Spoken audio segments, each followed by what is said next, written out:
Mining director రా రా రా నీకోసం నేను చూస్తాను రామ్మా రండి. ఏంటి సరిగా లేదు ఇసుక సరిగా లేదు. 6% డిఫరెన్స్ ఉంది. వై అది కూడా కరెక్ట్ కాదు. నాకు 6% కూడా రాకూడదు. కలెక్టర్కి ఆమె ఆర్డర్ చేస్తున్నా ఇసుక నేను ఫ్రీగా ఇమ్మన్నాను. We are losing heavily. ఒకటి అడుగుతున్నా, మీరు ఏ రీచ్కైనా వెళ్ళి మీరు సొంతంగా మీ ట్రాక్టర్లో తీసుకుపోతానంటే ఎవరైనా అబ్జెక్ట్ చేస్తున్నారా? ఎక్కడా?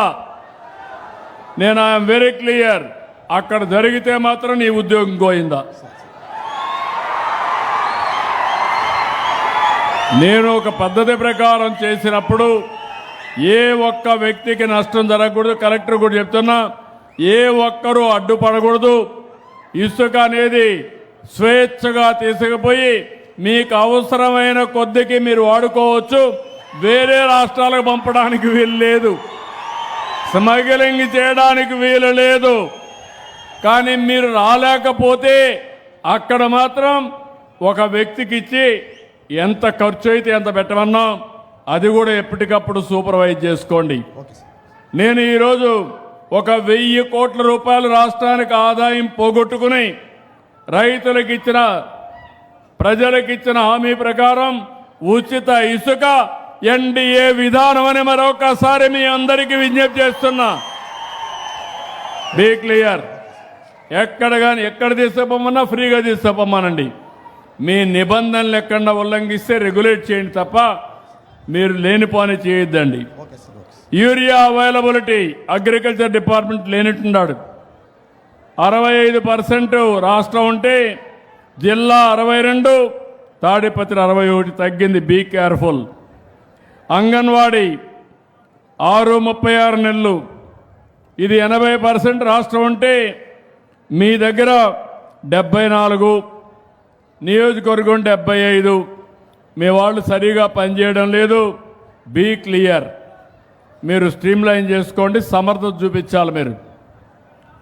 అదే సమయంలో ప్రెగ్నెంట్ ఉమెన్ కూడా, ఇది కూడా మీ దగ్గర తక్కువ ఉంది.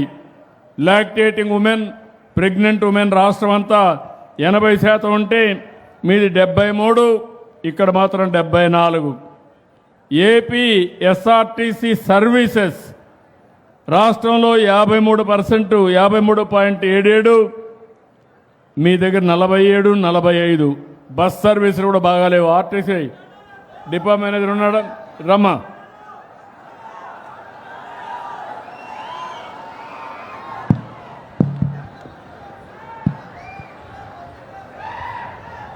ఏంటమ్మా చెప్పండి.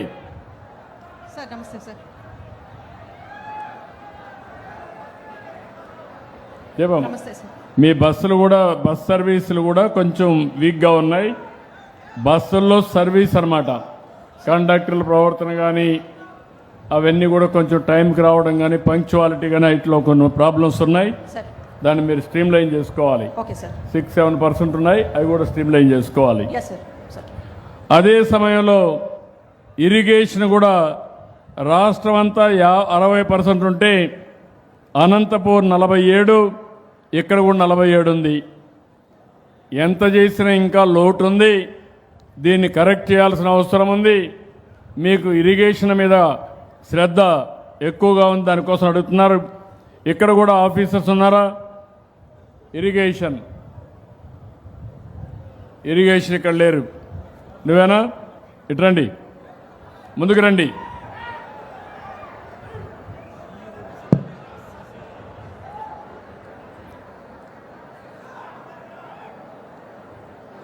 ఏంటి చెప్పండి. మీ దగ్గర ఇరిగేషన్ కూడా ఇంకా కొంచెం ఎడ్యుకేట్ చేయడం, ప్రజల్ని భాగస్వాములు చేయడం, కొంచెం యాక్టివ్ కావాలి. మైనర్ ఇరిగేషన్ సంబంధం సార్. మేము యాక్టివేట్ చేస్తున్నాం సార్. WA% అంతా యాక్టివేట్ చేసి వచ్చే నీళ్ళను పొదుపుగా వాడుకోవడం అలవాటు చేస్తున్నాం సార్. అలవాటు చేసావు, కానీ ఇప్పుడు నీకు రేటింగ్ రాలా. జిల్లాలో నీ రేటింగ్ 47, రాష్ట్రంలో 60. అది ఎంత మేజర్ ఉంటుంది సార్? మేజర్ మైనర్ అన్ని ఇద్దరు ఉన్నారు కదా. నాకు ఇరిగేషన్ ఒకటే. మీరు సెగ్రిగేట్ చేసేసుకొని కంపార్ట్మెంటలైజ్ చేసుకోవద్దండి. కూర్చొని వర్కౌట్ చేయండి, ఇద్దరు కలిసి వర్కౌట్ చేయండి. సరే. మీరు కూడా స్ట్రీమ్ లైన్ చేసుకోండి ఇరిగేషన్ని. అదే సమయంలో పొల్యూషన్ కంట్రోల్ బోర్డు కూడా పీసీబీ ఉన్నారు ఇక్కడ. ఇది కూడా కొంచెం బాగా తక్కువ ఉంది, 6% తక్కువ ఉంది. ఆ పర్మిషన్లు ఇవ్వడం కానీ అందులో ప్రాబ్లం కనబడుస్తూ ఉంది.